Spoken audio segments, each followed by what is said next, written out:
Hello guys, welcome to Shilpa stories. ఈరోజు మన vlog వచ్చేసి నా మినీ గార్డెన్. నేచర్ అంటే చాలా ఇష్టము. సో ఈరోజు కొంచెం మా గార్డెన్లో ఏమేమి పెట్టానో చూపించాలనుకుంటున్నాను. ఇక్కడ మేము కొన్ని పల్లీలు ఇక్కడ టెస్టింగ్ కోసం వేసామండి, వస్తాయా రావా అని.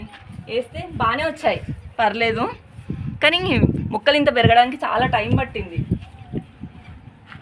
ఇక్కడ టమాటా చెట్టు ఇది మాత్రం ఇది సొంతంగా వచ్చిందండి. ఇంతకుముందుకు చెట్టు ఉండే, అది ఎండిపోయింది, తీసేస్తే మళ్ళీ ఏదో మొలక పడి అదే వచ్చేసింది. ఇక్కడ కొన్నేమో మొలకలు మేమే తెచ్చి పెట్టామండి. ఇది క్యాబేజీ మొలకలు ఇవి. ఇక్కడ ఏదో 1-2 వేయాలనుకుంటాను, చాలా వేసాము. ఇవేమో బెండకాయ చెట్లు అండి. ఇంతకుముందు బెండకాయ చెట్టు, ఇవే గింజలతోటి బెండకాయ చెట్లు వేస్తే చాలా బాగా వచ్చాయండి బెండకాయలు. బాగా వాడాను కూడా, మళ్ళీ ఇంకోసారి వేద్దామని వేసాను. ఇవి మిరప చెట్లు అండి. ఇవి ఎందుకో ఎదగట్లేదు. మిరపనారు తెచ్చి పెట్టాం కానీ ఎక్కువ ఎదగట్లేదు ఎందుకో, చూడాలి.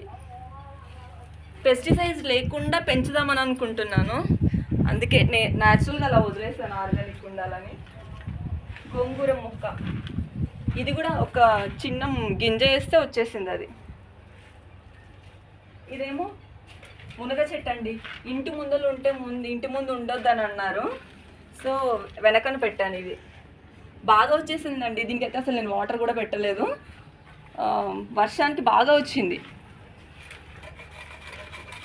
ఇక్కడ 2 టమాటా చెట్లు, ఇవి కూడా చెట్లు పీకేసిన తర్వాత గింజలతోటి అవంతకు అదే వచ్చేసిందండి. మేము పెట్టింది 2 మొక్కలు. ఒకటేమో ఈ కరివేపాకు, రెండోది ఆ జామ చెట్టు.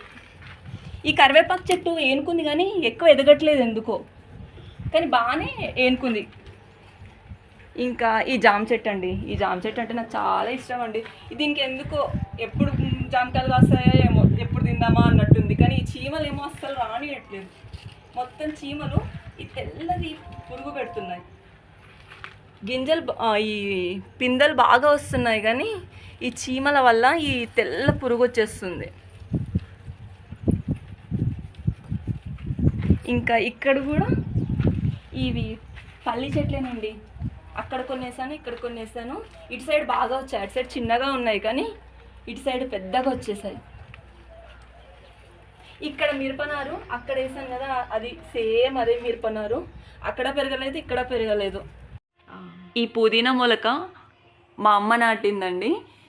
ఇది ఎన్నిసార్లు తీసినా మంచిగా వస్తుందండి. ఒక చిన్న వేరు ఉంటే చాలు. మీరు కూడా ఒకసారి ట్రై చేసి చూడండి, ఇలా వేరు ఉంటే వస్తుందా లేదా అని. చెట్లు బాగా పెరగాలని నేను ఎర్రమట్టి తెచ్చి బెండ విత్తనాలు నాటానండి. ఇక్కడ ఈ చెట్లు బాగా పెరిగాయి. అందులో వర్షాకాలం కదండి, ఈ మట్టిలో ఏ విత్తనాలు నాటినా బాగా వస్తాయంట. ఫ్యూచర్లో ఇంకా బాగా గార్డెనింగ్ చేయాలన్న కోరిక అండి.